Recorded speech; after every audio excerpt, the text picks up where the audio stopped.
memes, and markets. They're also in a very powerful echo chamber with so many incentives to remain in there. One, they're working so many hours likely on this, probably only around people who also have the same belief systems. And then their compensation they're getting financially is like off the charts to be associated with this. And then you also couple in the sheer volume of press coverage these things get too. That would have to distort your perception of reality. Yeah. Well, and this is true for a lot of these different echo chambers. Like, you can make the mistake of thinking that because it's an echo chamber, like the echo chamber is causing the beliefs or something like that. And that is also partially true. But it's also a filter, right? There are a bunch of people out there that have a bunch of different views. And the ones who find their way into this are sort of selected as the people who are that way. Like, you can see this in, like in the hard right conservative media echo chambers and left ones as well, right? Where often those folks are getting paid to have these sorts of views, and they're like, I don't have these views because I was getting paid. And that can be absolutely true. It's like, but you got paid because you had those views and were willing to espouse them, right? And those are the kind of people that find their way into all of these spaces, AI hype included. Great point. Yeah, that's super interesting thought. And I'd love to hear how you look at this too, in terms of how algorithms kind of do this same thing. So in that case, it's a person hiring someone, right, who they understand has the same sort of philosophical look on how this technology works and so on. And the incentive is you come and if you have this mindset, then you are accepted into the club, you get the job. A little bit of a sidebar, but when you look at social media algorithms, in a sense, they do a very similar thing where maybe it's not that you're getting paid, right, to have a certain ideal, but at the same time, like, these algorithms promote certain kinds of content. And with that, you end up getting paid for however it is that you're dividing people or whatever it is that these algorithms are incentivizing. How do you think about stuff like that? Oh, yeah, for sure. Yeah, you build these incentive structures, and like whether it's intentional or not, some people like genuinely want to exploit those incentive structures already, and so fine. But yeah, to other people, it's just like either a slight dopamine hit when they get it, and so they follow that, or it just sort of self-selects for them. I was talking to I just started my own podcast with Carl from the Internet of Bugs. It's an awesome show. Everyone go check it out. It's linked down below. Oh, that's sick. I didn't even know that.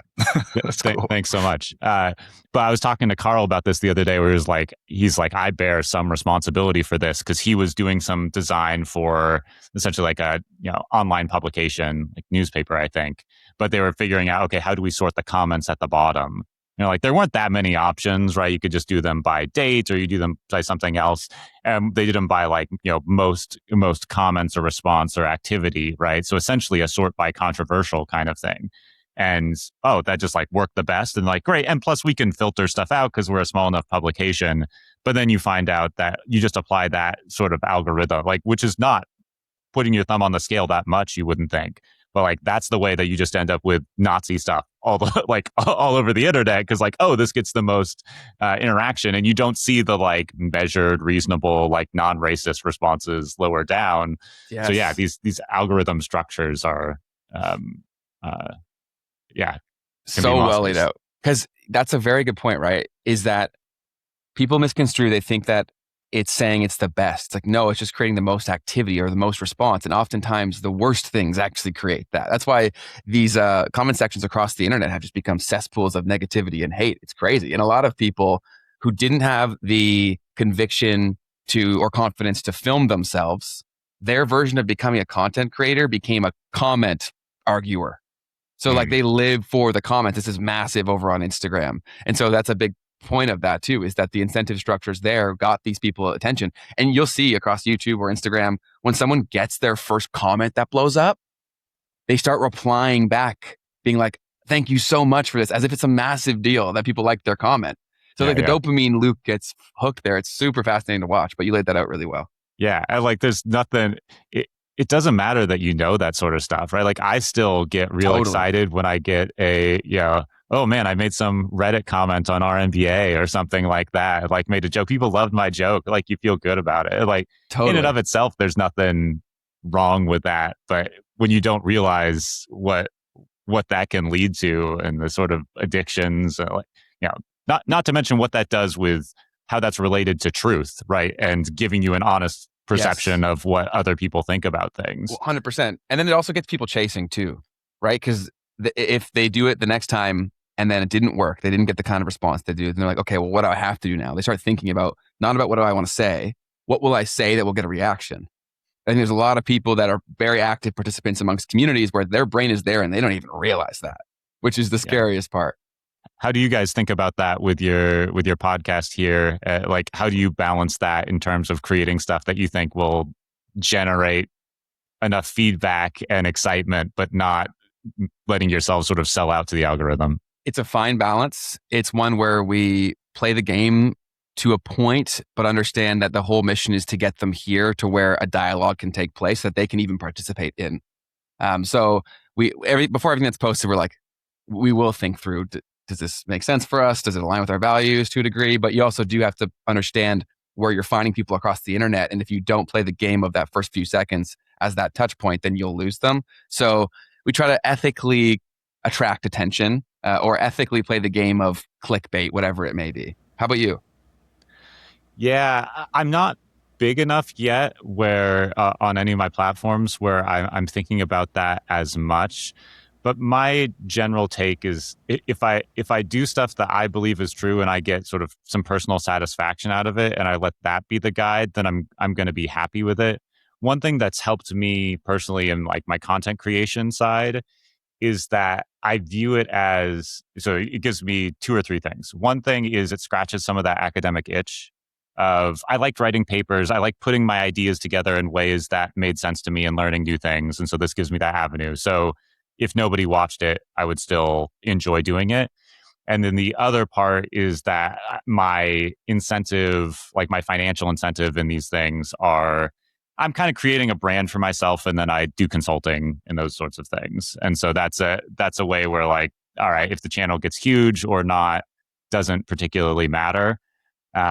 But still, there are a number of times when it's like, okay, I could make some more of those videos and those get more watches. And I'd enjoy doing them too. So maybe I should lean into that kind of stuff. How do I make that balance? I'm still kind of figuring that out. But I think my move has to be that I have some first principles. I decide what those are, and then I move based on them. And hopefully that is going to keep me sane. I think that's great. I think you've thought about it a lot more than most people on the internet that are creating content. And I've only been forced to think about these things because I've been doing this for quite a long time, where you start to see the detriments of not doing that. And also, I think a big thing that comes into play is really understanding the game you're trying to play, right? Because then that will also dictate what you should or shouldn't do. Like if you're trying to grow an audience as fast as possible, then there are tons of examples of why this stuff works across the internet. But then how quickly do they die out too? Right. So it's totally dependent on the game that you're trying to play. But Keith, I'd love to hear your perspective on this. No, I mean, I think you made a good point too, Casey. One of the things that I said very recently was like, if I have a controversial take and I stand on it and I think that it's something that people might want to hear, then I will lean into making that and chopping that up in a way that will get the most attention possible. Right. Because the truth is, so I recently had a moment that was a little bit controversial, and I was like, okay, two people commented on this that like, if they only heard the first 5 seconds, that's clearly what they would think. They made the comment based on the first 5 seconds. But if they made it to the end of the video, it's only a minute long, like then they would have heard me already say that thing. Right. So it was just like, I'm like, at the end of the day, I'm going to optimize for those first 5 seconds so that those people come and basically boost me in the algorithm so that for the people who do make it to the end, right, they'll actually get the point received. And that's unfortunately just kind of how these platforms work, is that first 5 seconds is where someone is ready to go. And I also was explaining this to someone because Ben, you've taught this to me over and over again, but it's like, there's people who sit there on their phones, they're scrolling and they're probably commenting like the same thing over and over again. Right? They're waiting for just a moment to say the thing that they just have in their head that they wanted to say, right? In politics, it's this thing about Trump or it's that thing about Biden on the other side. And it's like, they're just scrolling and Facebook knows, Instagram knows that this is what they want to see. So they're going to serve it to them as fast as they can. They're going to give them as many of those posts so that that person can come there and say that thing and keep people hooked into the platform. So in some ways, I was trying to talk someone through like, hey, dude, like, you're going to see a lot of crazy stuff in this world that you're jumping into. So just know that first 5 seconds might be what you optimize for to get people in the door so that they can see that last 5 seconds that's actually something valuable to them. But that's how I look at it. Hey, you made it to the end of the clip. That means you're probably enjoying this. And if so, just know that you can catch us live every Tuesday and Thursday at 12 p.m. Eastern. And if you want to see the full version of this episode, you can click the link in the description down below. Otherwise, YouTube thinks that you will enjoy this next.